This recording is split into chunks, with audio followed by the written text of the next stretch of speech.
Madame, Monsieur, bonsoir. Merci de nous rejoindre. À la une de l'actualité, le Premier ministre Nourdine Bedoui est arrivé ce jeudi à Jeddah pour prendre part aux travaux du sommet arabe extraordinaire et de la 14e session du sommet de l'Organisation de la coopération islamique.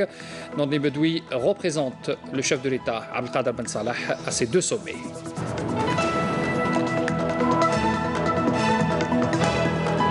Le général de corps d'armée Ahmed Gaïd Salah à Tamanrasset pour le 4e jour de sa visite en 6e région militaire.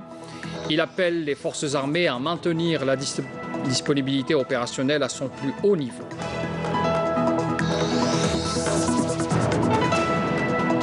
Le sélectionneur national Jamal Belmadi a dévoilé ce jeudi la liste des 23 joueurs retenus pour disputer la Coupe d'Afrique des Nations 2019 de football.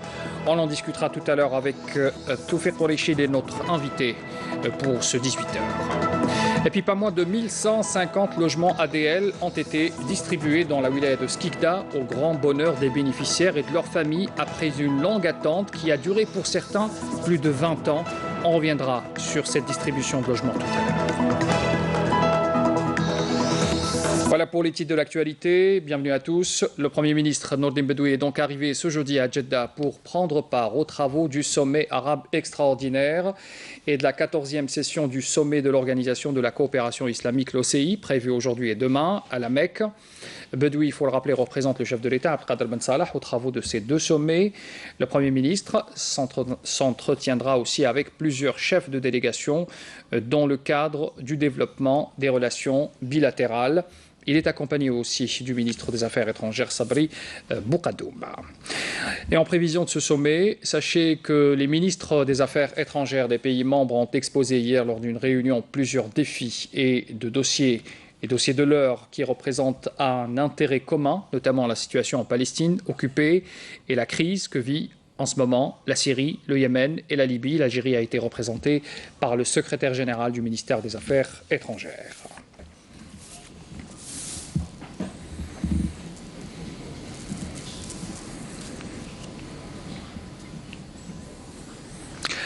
Dans l'actualité aussi, le général de corps d'armée Ahmed Gaïd Salah, vice-ministre de la Défense nationale, chef d'état-major de l'armée nationale populaire,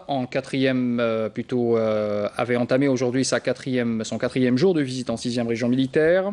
Il a appelé sur place, à partir de Tamanrasset, les forces armées à maintenir la disponibilité opérationnelle à son plus haut niveau, à s'adapter aussi constamment au développement de la situation géopolitique et puis à la complexité aussi des enjeux de la sous-région. On fait un compte-rendu complet de cette visite avec Amal Bouakbar.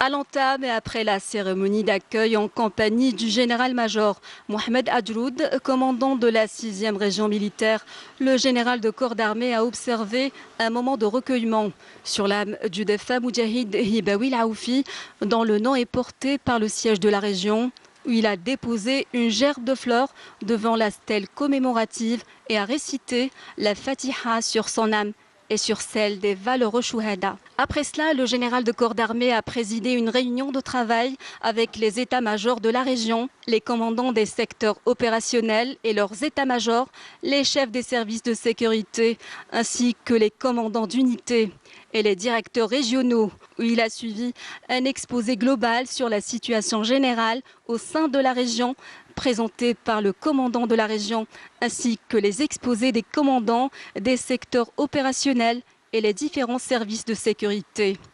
À cette occasion, le général de corps d'armée a prononcé une allocution d'orientation dans laquelle il a mis l'accent sur l'importance vitale que revêt cette région militaire sensible, saluant les efforts laborieux et persévérants ainsi que le rôle efficace de nos unités déployées le long de la bande frontalière et en territoire de la région dans la sécurisation du pays contre tous les fléaux, dangers et menaces.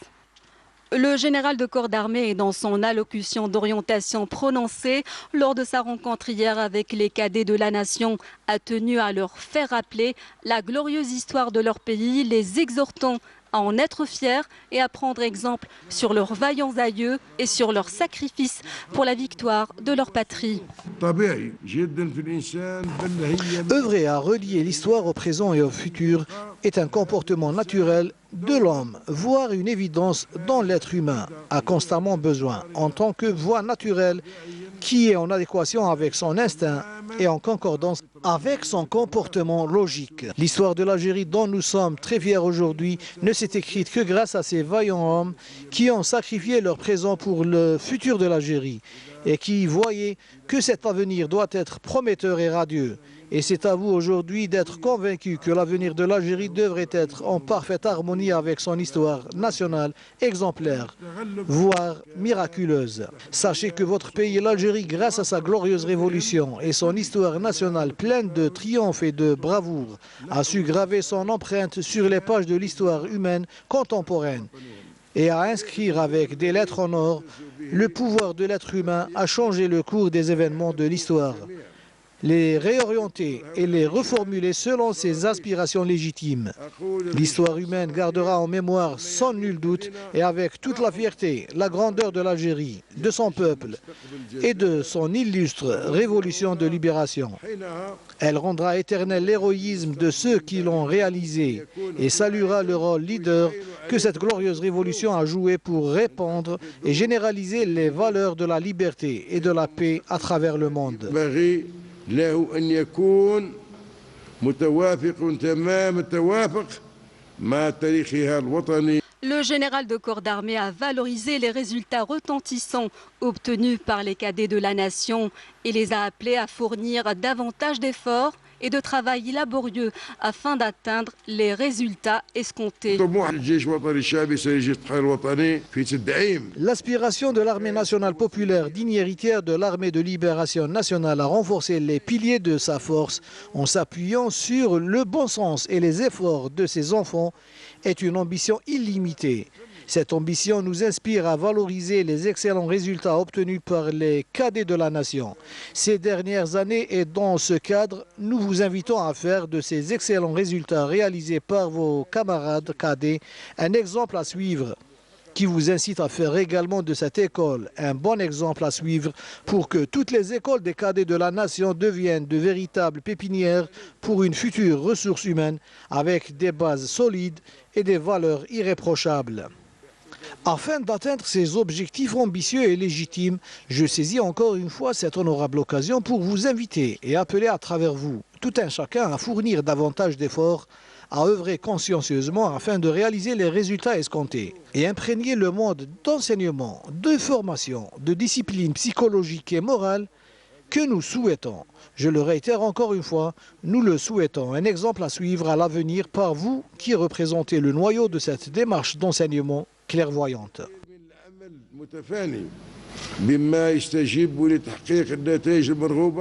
À l'issue de cette rencontre, l'occasion a été donnée aux cadettes et cadets de la nation qui ont exprimé leur fierté d'appartenir à ces établissements de formation d'excellence.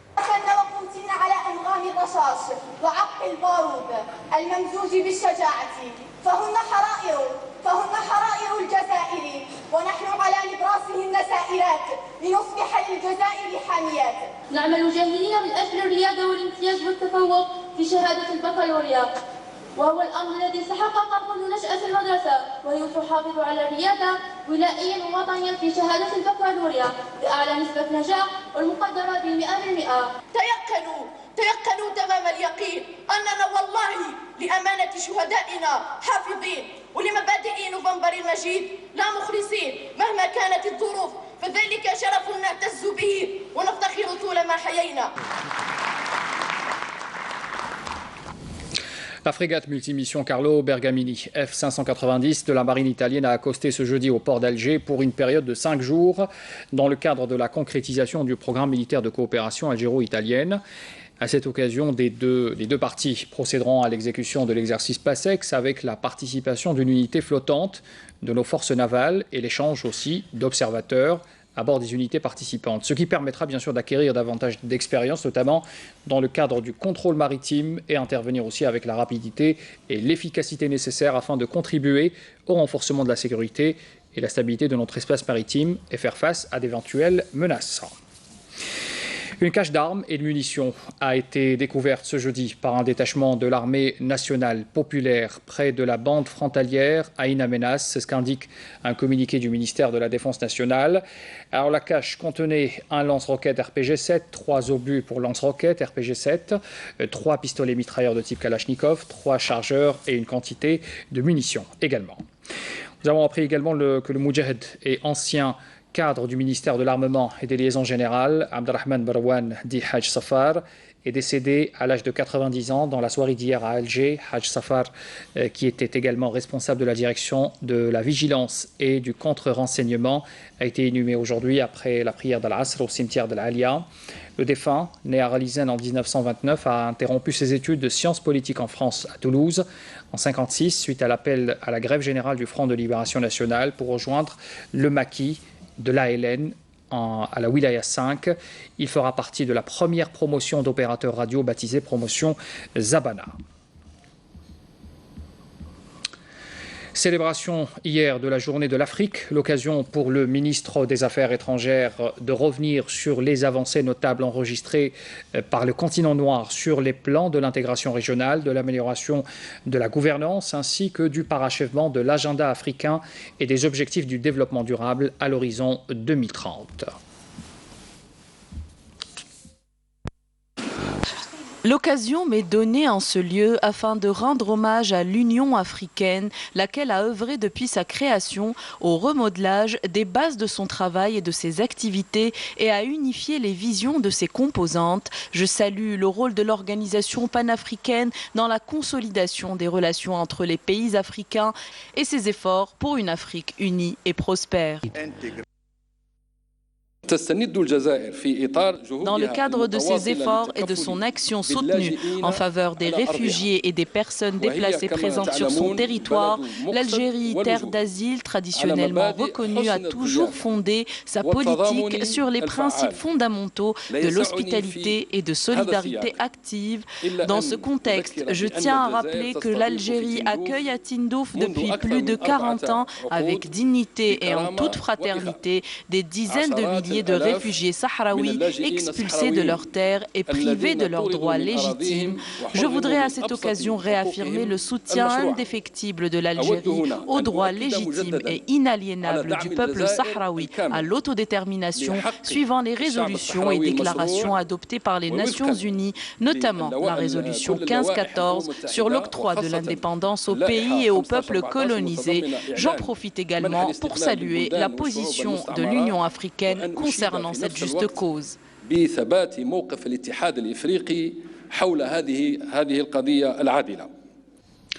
La Commission des affaires juridiques et administratives et des droits de l'homme de l'organisation locale de l'aménagement du territoire et du découpage territorial du Conseil de la Nation a écouté ce jeudi un exposé du ministre de l'Intérieur, des collectivités locales et de l'aménagement du territoire, Salah Din Dahmoun, sur le projet de loi relatif aux règles générales de prévention des risques d'incendie et de panique. La nuit du doute consacrée à l'observation du croissant lunaire du mois de Shawwal pour cette année a été fixée à lundi prochain. C'est ce qu'a indiqué ce jeudi un communiqué du ministère des Affaires religieuses et des Waqf. Une conférence sur la nuit du doute donc sera organisée après la prière d'Al-Maghrib à Dar al-Imam al-Muhammadiyya et elle sera bien sûr retransmise en direct sur les chaînes de la télévision publique. Pas moins de 1150 logements ADL ont été distribués dans la wilaya de Skikda au grand bonheur des bénéficiaires et de leurs familles après une longue attente qui a parfois avoisiné les 20 ans de patience qui a fini par payer. Le reste du programme, y compris le logement social, seront également distribués prochainement. Reportage Hassan Metatla, le récit de Badia Amali. Une joie indescriptible aujourd'hui chez les familles à la remise de leur décision de logement au niveau de la nouvelle ville Bouzaroura dans la wilaya de Skikda. Je ne vous le cache pas, pour moi c'était un grand rêve. À cet instant, je suis le plus heureux des hommes. Je suis très content, cela fait 17 ou 18 ans que nous attendions. Alhamdulillah, cela fait 24 ans que nous étions en location. Notre patience a fini par payer. Ce premier quota dépasse les 1150 logements de type ADL. Il y a aussi la formule logement social avec 103 unités à distribuer à Kolo et 150 dans la daïra de Ain Qashra. Et 76 autres logements publics aidés. Concernant la deuxième tranche du programme AADL, la remise des décisions est prévue tout prochainement. D'ici 2 mois, 1650 logements seront distribués dans la commune de Bouzaroura. Le reste du programme est en voie de réalisation, avec au total 7400 logements. Les opérations de distribution de logements à Skikda se poursuivront et toucheront la vieille ville. Elles coïncideront entre autres avec la fête de l'indépendance et de la jeunesse. Le ministre de la Santé, de la Population et de la Réforme hospitalière, Mohamed Meraoui, et le ministre du Travail, de l'Emploi et de la Sécurité sociale, Tidjani Hassan Haddam, ont présidé aujourd'hui la journée d'études dédiée au programme national visant la réduction des transferts des malades vers l'étranger. C'est une journée qui s'est déroulée en présence d'experts, de professeurs universitaires, ainsi que de cadres des 2 secteurs. Et puis santé toujours, un accord de coopération sino-algérien dans le domaine de la santé a été signé également ce jeudi à Alger, portant sur l'envoi d'équipes médicales chinoises spécialisées en Algérie pour une durée de 2 ans. Voilà, donc vous voyez donc les images de la précédente information que j'ai donnée tout à l'heure sur la rencontre dédiée à cette journée d'études sur, bien sûr, sur la prise en charge à l'étranger. Et voilà donc cette information que je donnais tout à l'heure. Et puis l'autre information que je viens de donner, donc un accord de coopération sino-algérien dans le domaine de la santé, signé aujourd'hui sur l'envoi d'équipes médicales, je le disais donc, équipes médicales chinoises spécialisées en Algérie pour une durée de 2 ans. Et à titre gracieux, l'accord a été signé par le ministre de la Santé, de la Population et de la Réforme hospitalière, Meraoui, donc, et l'ambassadeur de la République de Chine en Algérie.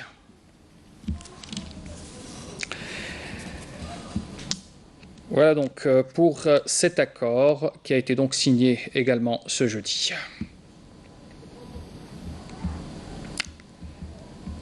On passe au sport avec l'information qui captive les regards aujourd'hui. Le sélectionneur national Jamal Belmadi a dévoilé aujourd'hui la liste des 23 joueurs retenus pour disputer la prochaine Coupe d'Afrique des Nations de football. Cette liste est marquée par la convocation pour la première fois du joueur Haris Belkebla qui évolue au Stade brestois. On fait un point rapide avec Rafiq Hamidesh. Le sélectionneur national Jamel Belmadi a dévoilé ce matin la liste des 23 joueurs retenus pour disputer la Coupe d'Afrique des Nations 2019 de football. Dans les buts, on retrouve Raïs Mboulhi, Azdine Douha, Alexandre Okidja. En défense, Aïssa Mandi, Mehdi Zefan, Rami Bensbarini, Rafiq Halish, Mehdi Tahrat, Jamal Ben Abri, Youssef Attal et Mohamed Fares. Au milieu de terrain, Haris Belkebla, Ismail Ben Nasser, Mehdi Abiyed, Sofiane Ferrouli, Adlan Guedioura et Hicham Boudaoui. Alors qu'en attaque, on retrouve Adam Ounas, Riyad Mahrez, Islam Slimani, Yassim Brahimi, Bagdad Bounedjah et Youssef Belaili.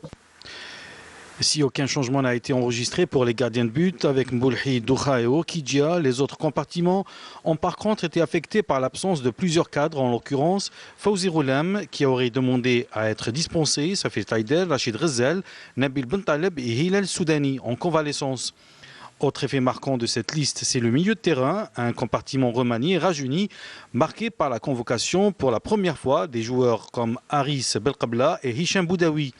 Les 23 joueurs seront à partir du 3 juin au centre technique de Sidi Moussa pour un premier stage avant de s'envoler le 8 juin vers Doha au Qatar où ils devront effectuer la deuxième partie du stage avec au programme 2 rencontres amicales le 11 juin face au Burundi et le 16 juin face au Mali avant de rallier le Caire. J'avais mal prononcé tout à l'heure le nom du joueur du stade brestois, c'est Haris Belkebla. Merci à M. Qureshi, qui est d'ailleurs notre invité ce soir pour parler justement de cette liste des 23 joueurs. Bonsoir, M. Qureshi, merci d'être avec nous sur ce plateau. Alors, on parle bien sûr de cette liste très attendue, sur cette liste de joueurs qui va participer à la prochaine Coupe d'Afrique des Nations. D'un premier coup d'œil, il faut le dire, nous remarquons l'absence de plusieurs joueurs, à l'exemple de Safir Taider, Rachid Ghazal, Nabil Bentaleb. Pour vous, est-ce que ces absences sont justifiées, M. Qureshi ? Tout d'abord, bonsoir Zoël, bonsoir aux éditeurs de Canal Algérie. Bonsoir. Effectivement, je pense que c'est justifié d'après les informations qu'on a. C'est à l'entraîneur national, le coach national, de nous expliquer tout ça à travers sa conférence de presse. Mais à mon avis, Saver Taider, donc il n'est plus en possession de toutes ses qualités pour participer à une CAN. Ben Taleb, apparemment, il est blessé, d'après les informations que j'ai. Aussi pour les autres joueurs. Alors on citera les autres, bien sûr, Nabil Ben Taleb, Hilal Soudani également. Hilal Soudani, il est blessé, il relève d'une blessure. Oui. Donc je pense, à une exception, je pense qu'il faut parler de Belfodil. Belfodil, c'est pas encore. On dit qu'il était blessé, mais Belfodil, il est en pleine forme. Donc c'est un joueur, à mon avis, qui mérite. C'est un regret de ne pas l'avoir, je veux dire, tout à fait, pour regretter son absence. C'est un joueur qui a brillé cette année avec son club, et je pense qu'il mérite d'être sauf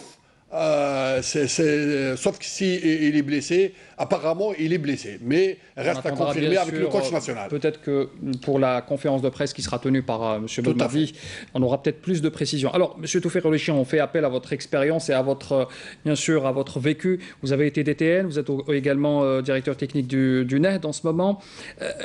Le meilleur buteur du championnat national en ce moment, Naïdji, que beaucoup pensaient voir dans la liste des 23, est également absent. Quel est votre avis sur cette question? Moi, je pense tout d'abord il faut partir du principe que notre championnat, c'est un championnat juste moyen. Et maintenant, c'est une CAN. On va retrouver les meilleurs joueurs d'Afrique, surtout. Et la quasi-majorité des joueurs, ils évoluent dans des championnats étrangers. Donc, mais ça aurait été une bonne chose d'encourager le meilleur buteur de notre championnat, au moins qui sera dans le groupe. Qu'il soit présent. Bien sûr, c'est un jeune joueur qui mérite d'être encouragé, et aussi, dans le futur, peut-être qu'on aura besoin de lui. Donc ça sera pour lui plus ou moins une expérience qui va peut-être le renforcer encore beaucoup plus et lui donner beaucoup plus de courage de travailler encore davantage dans son club. Justement, vous avez évoqué cette convocation des joueurs. La plupart évoluent dans des clubs étrangers. Est-ce que ça va donner plus de chance à notre équipe? Est-ce que ça va être une façon de rebooster un peu le travail qui se fait au niveau des Verts à votre avis? Tout à fait. Même nous, la majorité, la quasi-totalité des joueurs, c'est des joueurs qui évoluent à l'étranger, à l'exception de Boudaoui, qui évolue au Parado, au Pack de Parado. Donc même nous, les 22 joueurs, ils évoluent à l'étranger. Malgré qu'il y a certains joueurs qui étaient dans notre championnat local et qui sont partis dans d'autres clubs à l'étranger. Bien sûr, leur niveau est meilleur que celui de leur niveau quand ils jouaient dans notre championnat. Mais je pense aussi que ça reste toujours... Il faut respecter le choix de l'entraîneur. C'est les meilleurs joueurs, à 95%, c'est les meilleurs joueurs. Donc il y a quelques exceptions. On peut discuter de la présence de Slimani qui n'est pas en pleine possession de ses qualités. On peut aussi parler de Guedioula, qui n'a pas été appelé par le sélectionneur national depuis son arrivée. Et tout ça ont des réponses et des explications de la part du coach national. Mais d'une manière générale, il faut dire aussi qu'il y a presque 7 joueurs qui ont fait la Coupe du Monde 2014 dans cette équipe. Donc 7 joueurs qui ont l'expérience d'une Coupe du Monde, donc ils sont capables d'encadrer le reste des joueurs qui manquent d'expérience à ce niveau international. C'est bon aussi pour le moral aussi du reste de l'équipe. Tout à fait. Donc si on part... allez-y. Monsieur Kolechi, juste une question technique par rapport au milieu de terrain. Il a été remanié. On va dire qu'il a été un peu rajeuni. Pensez-vous que l'équipe retrouvera ses mécanismes? Parce que peut-être qu'il y aura quelques défaillances à rattraper, notamment au milieu de terrain? Non, il faut partir du principe que le coach national a ramené les meilleurs joueurs dans ce compartiment. Donc c'est vrai que c'est des joueurs qui manquent d'expérience, qui manquent de cohésion, mais il faut faire avec. Donc ils seront encadrés par d'autres joueurs qui ont suffisamment d'expérience pour les aider sur le terrain. Mais on peut dire que le coach national, quelque part, a réussi son choix. C'est les meilleurs, tout le monde est presque unanime, c'est à quelques exceptions, 2 ou 3 exceptions, mais la plupart des joueurs, c'est les meilleurs qui sont maintenant capables de représenter les couleurs nationales au niveau de cette CAN. Un mot sur les buts, sur le goal. On parlait il y a quelques jours de Moulhi. Quel est votre... Bon, Boulhi, il est le meilleur, il restera le meilleur gardien au niveau de l'équipe nationale. C'est vrai qu'il était blessé récemment avec son club, mais je pense qu'il a repris ses forces. Il a repris ses forces. Et puis, il y a Douha qui a énormément d'expérience lui aussi. Et le troisième gardien, j'ai oublié son nom, qui évolue en France. Donc, je l'ai ici, c'est Okidja. Donc il y a le troisième gardien. Donc il a choisi aussi pour les gardiens, c'est les meilleurs gardiens que Belmadi a choisi. Moulhi, peut-être il manquerait un peu de son retour de blessure. Connaissons bien ce gardien de but parce que quand j'étais à la DTN, donc je l'ai connu de près. Il a un très fort moral. Donc il est capable de surmonter ce manque de compétition et d'entraînement pour être présent au niveau de la CAN. Il marquera son retour, bien sûr, en force au sein de cette équipe. Une dernière question, M. Khoureichi. Alors, il y a le Burundi, le Mali. Pensez-vous que ces deux rencontres, et sur quoi au Qatar, bien sûr, seront, on va dire, suffisantes pour le sélectionneur national comme des rencontres test? Donc, suffisante, je dirais que non. Deux matchs avec des joueurs qui n'ont pas l'habitude, la majorité des joueurs qui n'ont pas l'habitude de jouer ensemble, surtout quand on parle du milieu de terrain. On parle de peaufiner un peu la cohésion du groupe. Tout à fait, mais c'est insuffisant. Deux matchs, je pense, c'est déjà pas mal, mais il reste beaucoup de travail à faire en termes d'entraînement tactique sur le terrain. Monsieur Khoureichi Toufir, merci d'avoir répondu à nos questions et votre analyse très judicieuse. On entendra bien sûr la conférence de presse du sélectionneur national pour avoir plus de détails sur ses choix. La liste des 23 joueurs, je le rappelle, qui a été dévoilée ce jeudi par bien sûr l'instance footballistique algérienne. Merci encore une fois et très bonne soirée à vous, Sahaf Tork. On continue avec le sport pour parler basket et cette victoire, la victoire des basketteuses du GS Pétrolier qui ont décroché pour la 7e année, 7 ans consécutivement. Ils décrochent encore une fois le titre de champion d'Algérie de la discipline. Ils ont dominé le Hussein Dey Marine sur le score de 74 à 59. C'était hier soir à la Coupole. On fait un bref retour sur cette rencontre avec Mokhtar Hamani. Il était présent pour la couverture.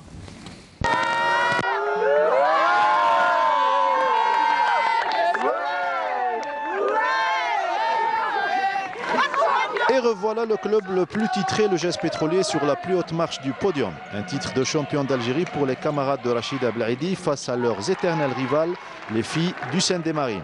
Et pourtant, le décor fut bien planté par un premier quart-temps bien disputé où les pétrolières avaient du mal à prendre leur envol. 21-15 reflète parfaitement cette physionomie. Au deuxième quart-temps, les protégés du duo Boulahia-Meddour, mieux organisés, profitent des erreurs du HDM pour augmenter l'écart. À la pause, la note est déjà salée, 45 à 27. Mokhran Ben Abbas sermonne ses joueuses. On assiste alors à un léger réveil des Husseindéennes. Mais pas pour longtemps, le GSP avait d'autres atouts à faire valoir et prend 18 points d'écart au troisième quart-temps, 60 à 42. L'ultime carton n'était qu'une simple formalité pour la meilleure équipe du moment qui termine sur 15 points de différence. 74-59, le GSP récolte le fruit d'une saison exemplaire. Je pense qu'on a travaillé assez dur pendant toute une saison pour gagner ce titre. Je pense que l'équipe le mérite amplement. Et alhamdoulilah, c'est un premier titre atteint, premier objectif atteint. Il nous reste encore la finale de la Coupe d'Algérie qui va se dérouler dans quelques jours. J'espère aussi d'atteindre le deuxième objectif, Inch'Allah, le doubler pour cette saison. Aujourd'hui, on a perdu notre match au premier carton et deuxième carton. Nos joueuses, elles n'étaient pas ici, elles n'étaient pas présentes au premier carton et deuxième carton. Donc le GSP a creusé un écart qui nous a un petit peu perturbés. Voilà, bravo encore une fois aux basketteuses du GSP pour cette 7e victoire consécutive. Merci d'avoir suivi ce journal. Très bonne soirée à tous. Les adresses électroniques s'affichent au bas de votre écran pour les replays des programmes et des journaux télévisés. Sahaf Turkoum. À demain.